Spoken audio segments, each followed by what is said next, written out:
Welcome back to the channel, everyone. My name is Pete, videographer for Major League Baseball, remote out of Atlanta, Georgia. And today I wanted to kind of address a question that I've been asked here or there via Instagram or YouTube.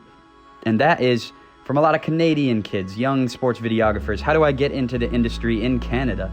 And do you have any tips for people coming to America to kind of get a job with an American university or an American professional sports team?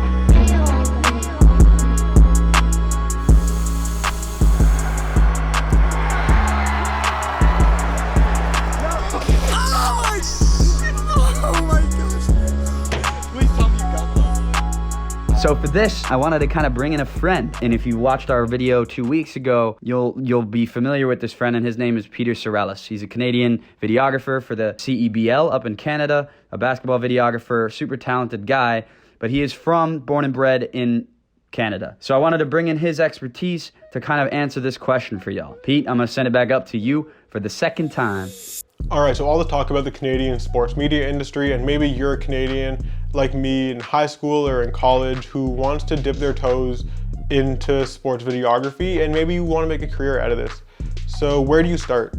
It can seem kind of daunting, but I think that you start by just shooting anything that you can get your hands on. Email your high school coaches, go to a rec center and film people playing pickup, reach out to local club teams. Anything that you can get into the gym to film is going to be that first portfolio piece that you need to kind of leverage for your next piece. So you go in, you make one video, it's fine. It'll be your first video, it's not gonna be amazing, but you can make something good, post it online, people will notice. Maybe you go back to that club and you shoot another video for them, maybe someone else sees it and wants you to come out and shoot for them, and you just keep doing this. This is gonna slowly help you build clients, build relationships, build a good portfolio. At the start, I don't think you need to work for money. Just get in the gym and start working for free. No one's gonna pay you for something that you're not proven in doing yet, so don't expect money right away.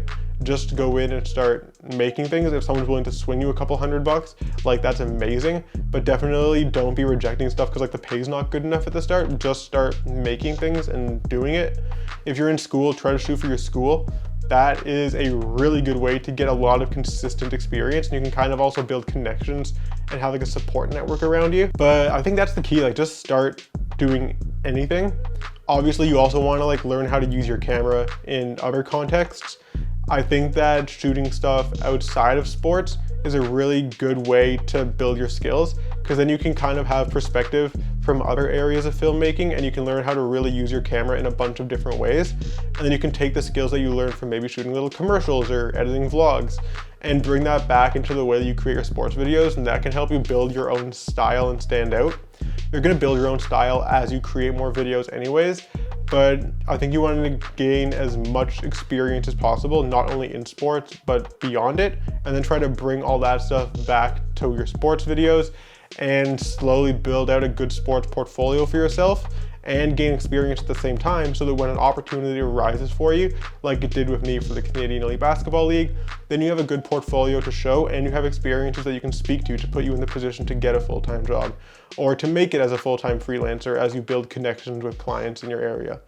If you noticed what Pete said there, and if you've watched my videos before, it's a very similar theme emerging from this. I've preached the same thing to my mainly American audiences. To get into sports video, regardless of where you are, you have to kind of just do things for free at first.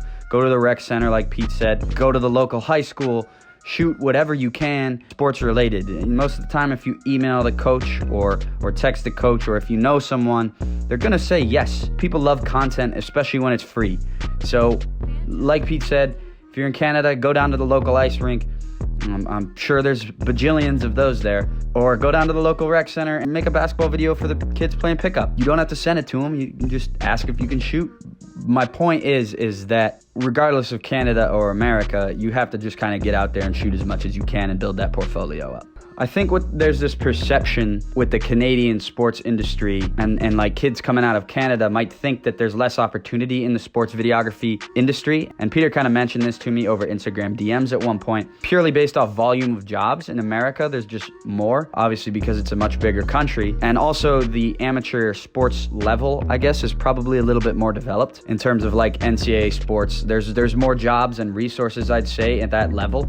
I want to kind of get across that shouldn't really be a factor. Regardless of where you're from, Canada or America, or regardless of your platform, if you're working for MLB or if you're working for a Division III softball team, it shouldn't matter where you are. Whatever content you make, the better the content you make, people are gonna notice no matter where you are. Now, if you do work for a bigger school, your platform might be a little bit bigger, but that really shouldn't affect anything. This community of sports videography and sports videographers on Twitter, on YouTube, on Instagram is very inclusive, and good work gets noticed and shared all the time. Trust me, in MLB chats, we get stuff sent from coastal Carolina to some tiny school in Idaho. It's just how it works. If you're from Canada, I don't want you to get discouraged or think that it is going to be harder to get into sports videography at all. And Peter's a great example of someone who's super talented, worked super hard at perfecting his craft, and he is one of the most talented people on the internet. So do not get discouraged. Like Pete said, bottom line, all you got to do is just get out there and shoot. If you did enjoy, please like and subscribe. Go subscribe to Peter's channel, of course. That man is the GOAT. So go check him out, and I'll see y'all in the next video.